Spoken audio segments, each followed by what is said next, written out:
presencia descansar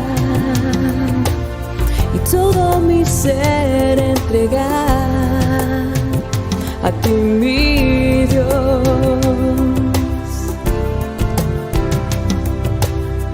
Aquí es donde hallo paz, solo tu amor me saciará. Tengo que estar donde tú estás, mi Señor.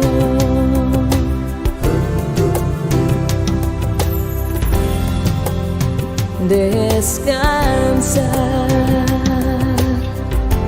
necesito entrar, porque mi lugar es donde tú estás.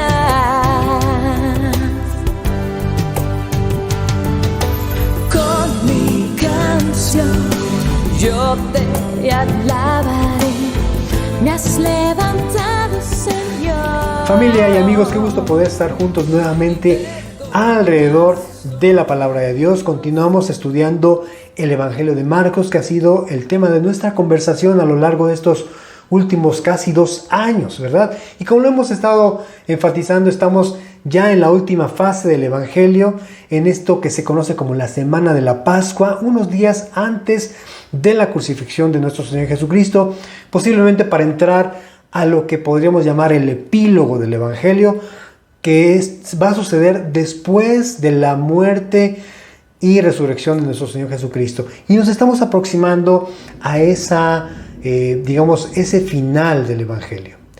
Hoy te voy a pedir que me acompañes nuevamente a estudiar el capítulo 14, donde nos quedamos la semana pasada. Es Marcos 14. Pero antes de dar lectura al pasaje del día de hoy, te voy a pedir que me acompañes orando. Vamos a pedir al Señor que sea Él quien hable nuevamente a nuestros corazones.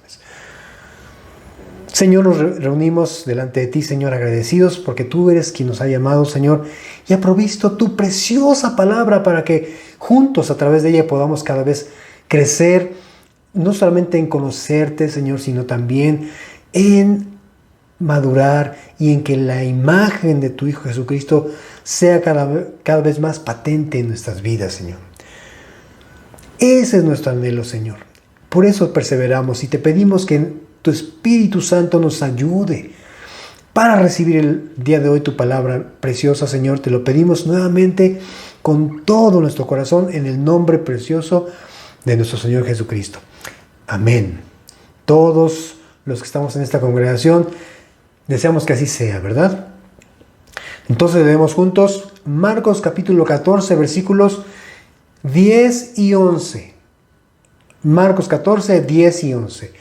El pasaje o la porción que hoy va a ser nuestra base de estudio es muy corta, no por eso menos sustanciosa. Dios puede hablar a nuestros corazones a través de un solo versículo, ¿verdad? Vamos a leerlo juntos. Dice: entonces Judas Iscariote, uno de los 12, fue a los principales sacerdotes para entregárselo. Ellos, al oírlo, se alegraron y prometieron darle dinero. Y Judas buscaba oportunidad para entregarle. ¿Quién era este Judas Iscariote? Era un hombre oriundo de un lugar llamado Queriot. De ahí que la manera de distinguirlo entre otros con el mismo nombre Judas, porque recordemos que ese nombre era muy común en ese entonces, fue Iscariote. Es decir, Iscariote era el distintivo de este Judas, lo cual significa hombre de Queriot. Ish, hombre, Queriot, pues la región de donde era este hombre. Pero sobre todo la fama que ganó fue de ser el hombre que entregó a Jesús a las autoridades judías para que le matasen. De acuerdo al contexto del pasaje que acabamos de leer hace un momento, Judas reaccionó mal a la reprensión de Jesús, cuando a él y consecuentemente a los demás discípulos les dijo que dejaran de murmurar contra María por haber derramado sobre él el perfume de mucho precio y por tener una falsa preocupación por los pobres, porque después de eso fue enseguida a reunirse con los principales sacerdotes para ofrecer entregarles a Jesús. El móvil pudo haber sido su amor al dinero, no lo sabemos. Lo que sí sabemos es que la Biblia dice en el Evangelio de Lucas que Satanás entró en él. Para nosotros es sabido que este hombre fue quien traicionó a Jesús, ¿verdad? Pero los discípulos nunca se percataron de que Judas, era un falso discípulo. Sin embargo, Jesús siempre supo la condición del corazón de este hombre. Sabía que él era quien lo iba a traicionar. Por eso, desde el principio se refirió a él como diablo. Acompáñame a Juan capítulo 6, versículo 67. Vamos a leer los versículos también 70 y 71. Juan 6, 64, es Juan 6, 64, versículos 70 y 71. Dice el Evangelio de Juan: pero hay algunos de ustedes que no creen. Porque Jesús sabía desde el principio quiénes eran los que no creían y quién le había de entregar. ¿Observas? Desde el principio Jesús sabía quién le había de entregar. Ahí nos saltamos al verso 70. Dice, Jesús les respondió: ¿no les he escogido yo a ustedes los 12 y uno de ustedes es diablo? Hablaba de Judas Iscariote, hijo de Simón, porque este era el que le iba a entregar y era uno de los 12. Podríamos, sin saber esto, pensar que era terrible saber. Ahora que el traidor de Jesús, quien le pondría en manos de sus verdugos, sería uno de los 12, pero así fue. El pecado de Judas, del que nunca se arrepintió, que al parecer era la avaricia. Recordemos que la Biblia dice que la avaricia es el amor al dinero. Es la mejor manera de definir la palabra avaricia, amor al dinero. Fue lo que dio ocasión para que Satanás lo tentara. De esto vamos a hablar un poquito más adelante, ya casi al final. Entonces, un pecado del cual no nos hemos arrepentido puede ser lo que dé pie a Satanás para tentarnos. Por eso la Biblia dice que no debemos darle ningún lugar al diablo. Entonces, habiendo entrado Satanás en Judas, este fue a ver a los principales sacerdotes, quienes lo sobornaron, prometiéndole dinero. Recordemos, fueron 30 piezas de plata, que era el precio que se pagaba por los esclavos, de acuerdo a la ley, para que éste buscara la ocasión para entregarles a Jesús, lo cual tendría que ser de preferencia estando lejos de la muchedumbre. Ya durante la reunión privada de Jesús con sus discípulos en el aposento alto, dice el Evangelio de Juan, y podemos leer en el capítulo 13 algunos versículos, comenzando con el verso 3. Juan 13, verso 3, que dice así: y cuando cenaban, como el diablo ya había puesto en el corazón de Judas Iscariote, hijo de Simón, que le entregase, recordemos, por las 30 monedas de plata, ahí el Señor dijo a sus discípulos, saltamos al verso 18, Juan 13, verso 18, y cuando se sentaron a la mesa mientras comían, dijo Jesús: de cierto les digo que uno de ustedes que come conmigo me va a entregar.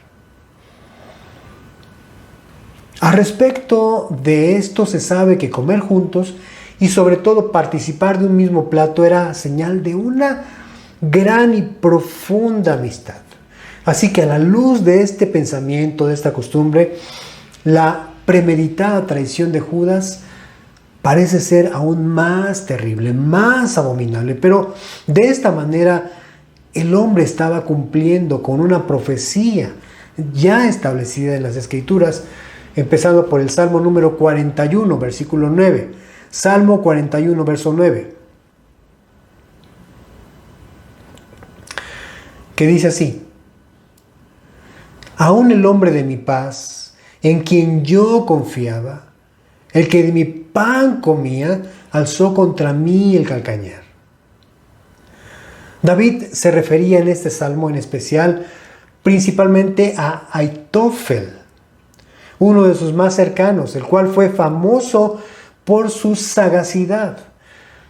El segundo libro de Samuel dice que el consejo que daba Aitofel en aquellos días era como si se consultara la palabra de Dios.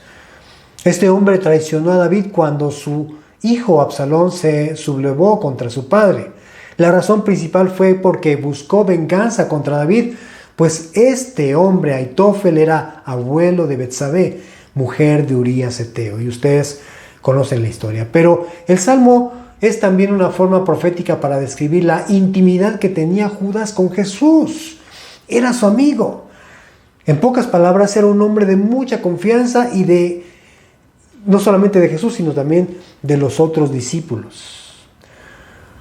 El Salmo 55, versículos 12 al 14, Salmo 55, versículos 12 al 14, describe también proféticamente la escena del traidor en el grupo de los 12 que entregaría a Jesús. Dice Salmo 55, versos 12 al 14. Porque no me afrentó un enemigo, lo cual habría soportado, ni se alzó contra mí el que me aborrecía, porque me hubiera ocultado de él, sino tú, hombre al parecer íntimo mío, mi guía y mi familiar, que juntos comunicábamos dulcemente los secretos y andábamos en amistad en la casa de Dios. Así que estos salmos describen lo realmente grave que fue la traición de Judas Iscariote contra Jesús. Y como lo dijimos antes, a diferencia de David, Jesús sabía quién era el traidor. Por eso esto agravaba más la situación en el corazón del Señor. Porque aún sabiendo quién era el traidor, de manera extraordinaria, Jesús le amaba. Le amaba. Al igual que amaba a los otros discípulos. Pero el Señor mismo confirma que Judas fue quien concretó lo anunciado proféticamente diciendo: yo los guardaba en tu nombre, a los que me diste. Yo los guardé. Y ninguno de ellos se perdió, sino el hijo de perdición, para que se cumpliese la escritura. Esto lo podemos encontrar en Juan, capítulo 17, verso 12. Juan 17, 12. Para que se cumpliese, para que la escritura se cumpliese. Pero entonces hasta la traición de Judas fue parte del plan eterno de salvación. Pero los discípulos no tenían idea de quién era Judas en realidad. Incluso no tenían problema en que él tuviera la bolsa de las ofrendas sin saber que sustraía de lo que se echaba en ella. De acuerdo a la versión de Juan capítulo 12, en el verso 6, en esa cena de la casa de Simón el leproso, donde María derramó ese frasco de alabastro, el primero en chistar contra ella fue Judas, quien decía que ese perfume se debía haber vendido y lo ganado darlo a los pobres. Pero hace esa aclaración el Evangelio diciendo que él no se preocupaba por los pobres. Realmente lo que él quería pues era el dinero del perfume, porque él tenía la bolsa y sustraía lo que se echaba en ella. Por eso cuando el Señor anunció que uno de ellos le iba a entregar, ninguno de ellos sospechó de él. Al contrario, todos se entristecieron, es decir, se afligieron por sí mismos de ser el presunto traidor. Podría traducirse que le dijeron a Jesús: no soy yo, ¿verdad? No soy yo, ¿verdad, Señor? Aunque Judas fue el hombre que cumplió lo escrito respecto a la traición del Señor, eso no significa que no tuviera la oportunidad de ser salvo y de arrepentirse de su pecado, pero no lo hizo. A pesar de haber sido o haber estado con Jesús casi 3 años y de haber escuchado cada uno de los mensajes de Jesús, Judas nunca se arrepintió. Pero para él no había una puerta cerrada. Dice Romanos capítulo 2, verso 11, porque no hay acepción de personas para con Dios. Dios no hace acepción de personas. No obstante, Judas tomó la decisión de permanecer en su pecado. Lee conmigo Mateo capítulo 26, vamos a leer los versículos 20 al 25, por favor. Y vamos a ver cuál fue el principio del por qué este hombre pues realmente nunca se arrepintió de su pecado. Mateo 26, versos 20 al 25. Espero que todo lo tengamos. Dice: cuando llegó la noche se sentó a la mesa con los 12 y mientras comían dijo: de cierto les digo que uno de ustedes me va a entregar. Y entristecidos en gran manera comenzó cada uno de ellos a decirle: soy yo, Señor. Entonces él respondiendo dijo: el que mete la mano conmigo en el plato, ese me va a entregar. A la verdad el Hijo del Hombre va, según está escrito de él, mas ay de aquel hombre por quien el Hijo del Hombre es entregado. Bueno le fuera a ese hombre no haber nacido. Entonces respondiendo Judas, el que le entregaba, dijo: yo soy, maestro. Le dijo el Señor: tú lo has dicho. Todavía déjenme decirles que los discípulos no percibían absolutamente nada, aunque insisto, el Señor ya lo sabía. Pero quiero hacer énfasis y que pongamos atención en la respuesta de los entristecidos discípulos cuando escucharon a Jesús decir que uno de ellos le iba a traicionar. Ve lo que dice el verso 22, cómo reaccionaron estos discípulos. Dice: entristecidos en gran manera, comenzó cada uno de ellos a decirle: ¿soy yo, Señor? ¿Soy yo, Señor? Pero ahora veamos la respuesta de Judas Iscariote en el verso 25. Entonces respondiendo Judas, el que le entregaba, dijo: ¿soy yo, maestro? ¿Soy yo, maestro? Pareciera que esto de maestro, pues es algo que incluso los mismos discípulos se habrían dirigido al Señor de esta manera, porque ciertamente pues el Señor era el maestro, ¿verdad? Pero era la misma manera en que los religiosos enemigos del Señor se dirigían ante Él, con una falsa postura de reconocimiento, en el caso de Judas, una falsa lealtad. Realmente, entonces concluimos, Judas nunca reconoció a Jesús como Señor. Al igual que los religiosos, solo se dirigía a Jesús como Maestro. Pero una muestra de genuino reconocimiento de Jesús y de su autoridad sobre nosotros es cuando le decimos al Señor, a Jesús, Señor, Señor. ¿Verdad? Amén. Judas no identificaba a Jesús como su Señor. Recordemos que el significado del Señor, de acuerdo al griego, significa supremacía. Supremacía. Es decir, supremo en autoridad. Podemos también añadir la palabra controlador y definir esta palabra de acuerdo a la Biblia. Ve conmigo a Colosenses capítulo 1, verso 17. Colosenses 1, verso 17. Que dice: Él es antes de todas las cosas y todas las cosas en Él subsisten. Aún estando entonces en agonía, crucificado, tenía el control de la vida misma del universo entero en su mano. Así es que Él es también controlador. Pero de forma personal e íntima podemos definir que Jesús es soberano, es nuestro amo y nuestro dueño. Eso significa Señor cuando nos referimos a Cristo. Y yo te pregunto, ¿Jesús es el Señor de tu vida?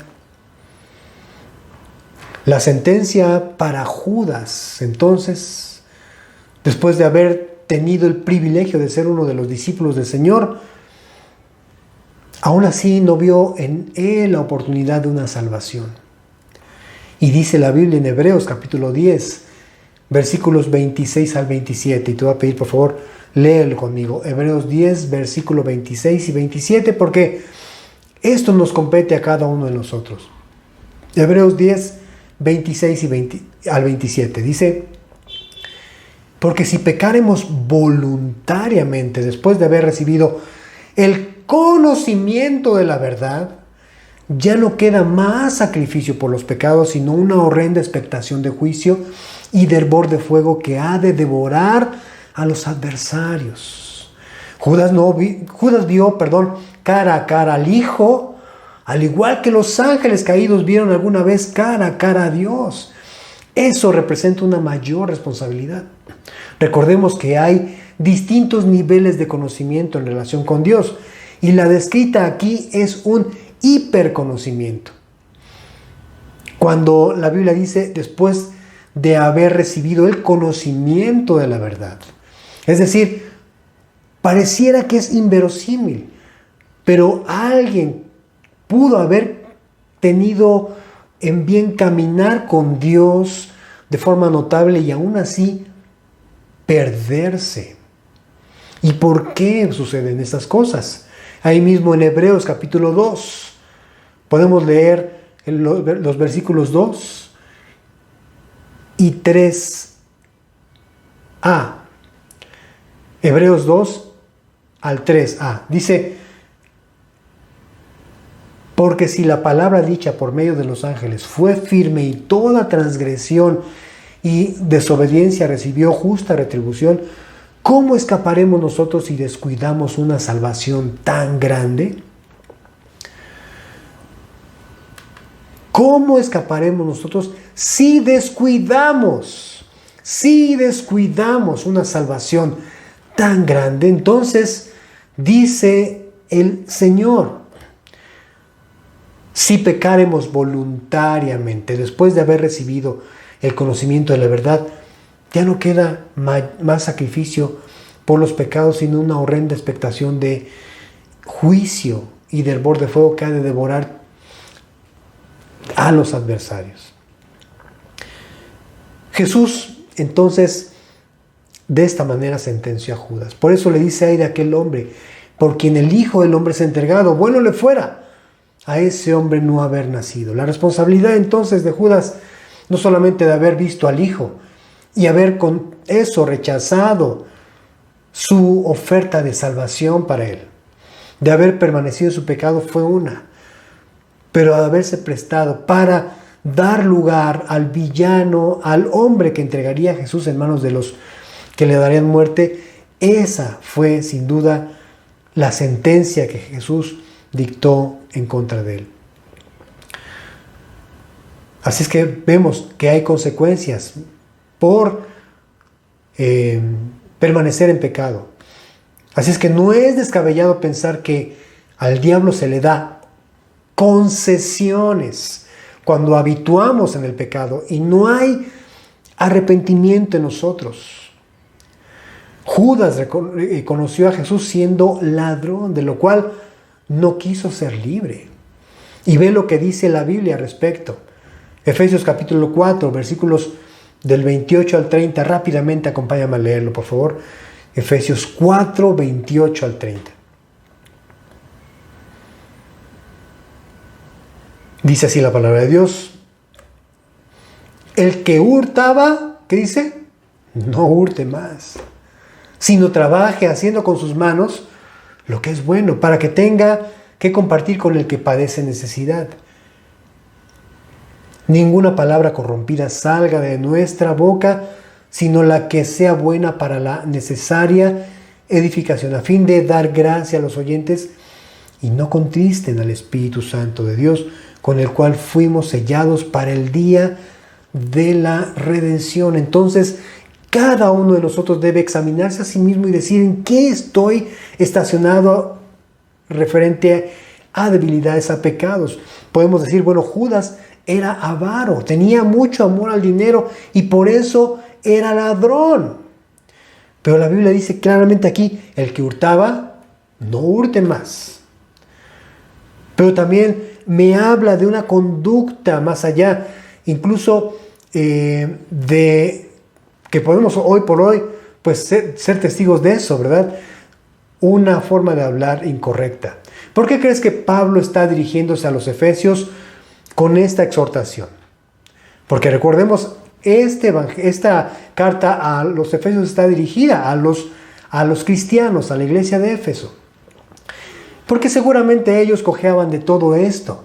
Y les exhorta diciendo que ya no abunden en ellos estas conductas de robo, por ejemplo, o de palabras corrompidas, que hoy por hoy incluso ya no tienen restricciones ni siquiera en televisión. Es lamentable para nosotros todavía escuchar que entre los cristianos todavía se escuchen palabras altisonantes, mis queridos hermanos. Dice la Biblia que ninguna palabra corrompida salga de nuestra boca. Mucho más allá entristezcamos al Espíritu Santo de Dios. Entonces la obstinación en pecar nos puede llevar a estar en servidumbre maligna, como todos alguna vez, sin saberlo, estuvimos, como dice Pablo, en otro tiempo, siguiendo la corriente de este mundo, conforme al príncipe de la potestad del aire, el espíritu que ahora opera en los hijos de desobediencia. Por favor, no sigamos siendo obstinados en el pecado. Y pidamos al Señor que Él nos revele cada uno de nuestras faltas para arrepentirnos y caminar delante de Él en santidad, en verdadera santidad. La Biblia hace una clara distinción entonces entre quiénes son del diablo y quiénes son de Dios. Acompáñame a 1 de Juan capítulo 3 versos del 8 al 10. 1 de Juan capítulo 3 versículos del 8 al 10, que dice así.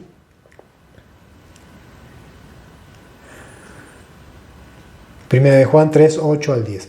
El que practica el pecado es del diablo, porque el diablo peca desde el principio. Para esto apareció el Hijo de Dios, para deshacer las obras del diablo. Todo aquel que es nacido de Dios no practica el pecado, porque la simiente de Dios permanece en él y no puede pecar porque es nacido de Dios. En esto se manifiestan los hijos de Dios y los hijos del diablo. Todo aquel que no hace justicia y que no ama a su hermano no es de Dios. Entonces hay una distinción entre los hijos de Dios y los hijos del diablo. Por tanto, Judas era esclavo del pecado. Y el que practica el pecado, dice Jesús, es esclavo del pecado. Por ende, él era del diablo. Incluso mostró su desamor para con María, juzgándole por haber derramado ese perfume caro sobre el Señor. En pocas palabras, Judas no era de Dios. Era un falso discípulo. Esa condición le dio pase al diablo para que lo tentara. La diferencia de Pedro, a quien el diablo usó para convencer a Jesús de no ir a la cruz, y Judas, que quiso entregarlo a los religiosos para impedirle que fuese crucificado, al menos durante el tiempo de la Pascua. Esa diferencia es una. Pedro permaneció en Cristo, mas Judas no. Pedro le reconoció como Señor, mas Judas no le reconoció como su Señor. Mis queridos hermanos, nadie de nosotros puede hacer de Judas un caso aislado. Creo que todos, cuando leemos la historia de este hombre, podemos sentirnos también, yo diría, pues redargüidos. Dice la Biblia en Hebreos capítulo 2, versículos del 1 al 3, o al menos apercibidos. Hebreos 2, 1 al 3. Dice, por tanto, es necesario que con más diligencia atendamos a las cosas que hemos oído, no sea que nos deslicemos. Porque si la palabra dicha por medio de los ángeles fue firme, y toda transgresión y desobediencia recibió su justa retribución, ¿cómo escaparemos nosotros si descuidamos una salvación tan grande, la cual, habiendo sido anunciada primeramente por el Señor, nos fue confirmada por los que oyeron? Por todos esos, incluso los que escribieron el libro sagrado, mis queridos hermanos, inspirados por el Espíritu Santo, ellos nos dieron testimonio. nos confirmaron lo que oyeron. Así es que, ¿cómo escaparemos de una salvación? ¿Cómo escaparemos si descuidamos una salvación tan grande? Eso es tremendo. Pero me quedo con la grata noticia que resalta entre la terrible verdad que sucede por el pecado. Para esto apareció el Hijo de Dios, para deshacer las obras del diablo. Por lo que entiendo que Judas pudo ser libre de toda condenación, porque el Señor no hace acepción de personas. De mí ha tenido misericordia el Señor, y ha deshecho las obras del diablo también en mí, al igual que puede y desea hacer lo mismo en todos aquellos que le reconocen como Señor y le siguen. Judas nunca se arrepintió de su pecado. Tal vez solo tuvo un fuerte remordimiento de conciencia, lo cual le llevó a un final terrible. Pero el Señor es grande en misericordia. Seguramente habría sido perdonado si se hubiera arrepentido de verdad. Jesús tiene entonces, mis queridos hermanos, como lo hemos estudiado y meditado alrededor de este evangelio, el poder y la autoridad para perdonar pecados, no solamente en el cielo, también en la tierra, y limpiar nuestro corazón de toda perversidad y de toda maldad. Solo necesitamos arrepentirnos delante de Él. Y dice el Señor, vengan luego y estemos a cuentas. Si sus pecados fueren como la grana, como la nieve serán emblanquecidos.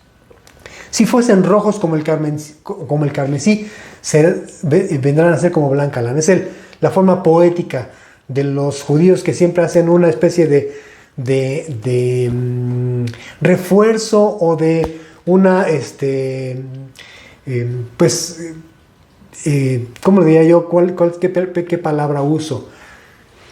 Para insistir en una sola cosa, porque la grana tiene color carmesí. Insiste el poema diciendo, si fueren rojos como el carmesí. O sea, es decir, nosotros podemos estar entendiendo y sobreentendiendo el mensaje de la palabra de Dios, porque el Señor quiere llamar nuestra atención.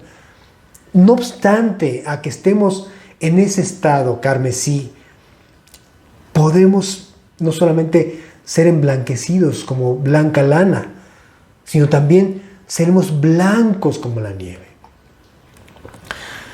Yo quiero llamar la atención de cada uno de ustedes, queridos hermanos, familia y amigos que nos están escuchando, porque, insisto, me quedo con lo que el Espíritu nos dice hoy. Para esto apareció el Hijo de Dios, para deshacer las obras del diablo. O bien nosotros podemos escoger permanecer en nuestro pecado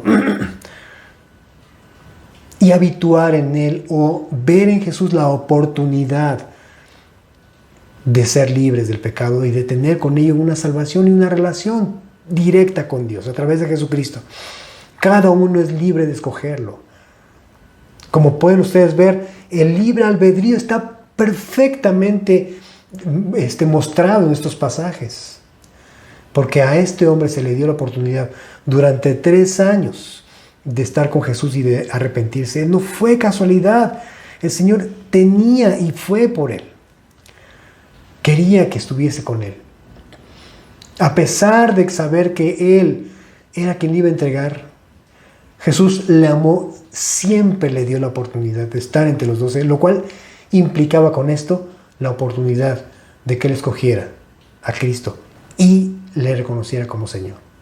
Pero no lo hizo. Hoy el Señor extiende su invitación para cada uno de nosotros diciendo, escoge ser hijo de Dios. Yo creo que no es el tiempo de rechazar al Señor y de no tomar a Judas como un caso aislado. Amén. Señor, gracias por tu mensaje, por tu gracia. Guarda en el corazón de cada uno de nosotros, Señor, y que con esto podamos aprender, Señor, que aún, Señor bendito, nos queda todavía camino que recorrer. Y aún quienes pues hemos tenido la bendición de caminar, Señor, contigo, por tu gracia, Señor, no descuidemos la salvación, Señor. No descuidemos eso, Señor. Porque si de repente nos vemos, Señor, implicados en el pecado y no nos arrepentimos, esto nos puede llevar sin duda al camino de la apostasía, lo cual sería irreversible.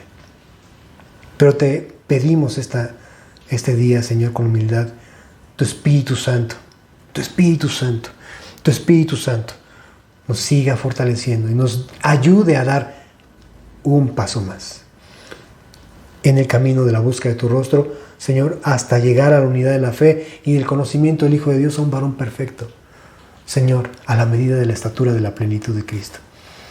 Señor, esto no es posible en nuestras fuerzas, no lo es.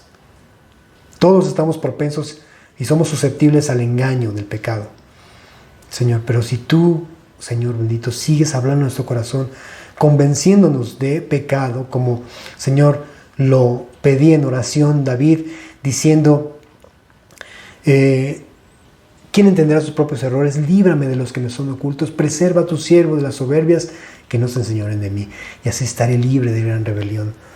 Señor, pedimos, Señor, que tú nos redargullas y nos convenzas, Señor, de nuestro pecado, para que caminamos delante de ti en perfecta santidad, Señor, agradándote a ti, Señor, agradándote a ti, Señor. Te lo pedimos en el nombre de Jesús. Amén. Continuamos.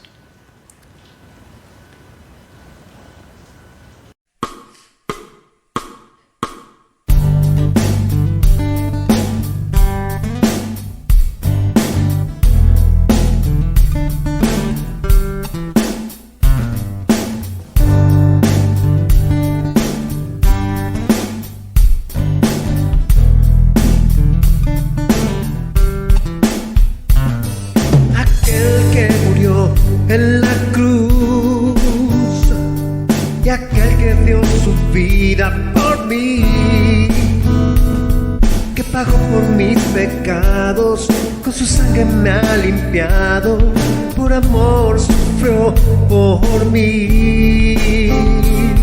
Aquel que a la muerte venció y su vida no escatimó,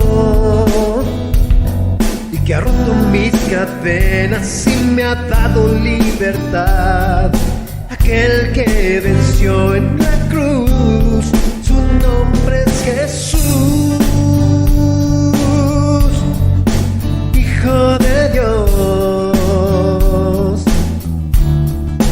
Rey de mi ser, Rey de gloria y coronado en majestad. Su nombre es Jesús, Cordero de Dios, Rey de mi ser, Rey de gloria, digno del honor. Aquel que murió en la cruz, aquel que dio su vida por mí, que pagó por mis pecados, por su sangre me ha limpiado, por amor sufrió por mí. Aquel que muerte venció y su vida no escatimó, y que ha roto mis cadenas y me ha dado libertad. Aquel que murió en la cruz, su nombre es Jesús, Hijo de Dios, Rey de mi ser, Rey de gloria y coronado en majestad. Su nombre es Jesús,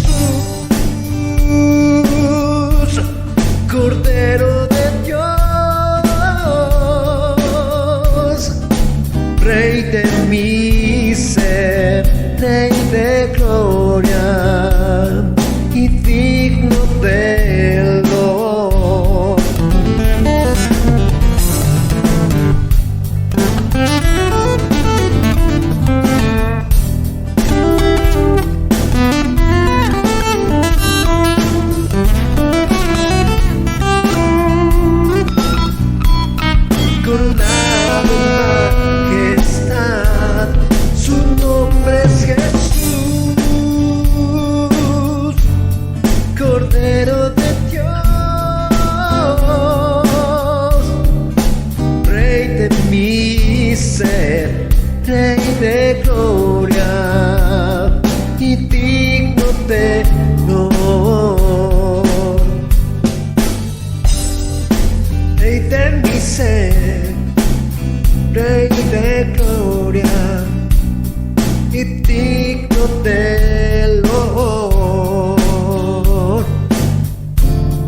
Ven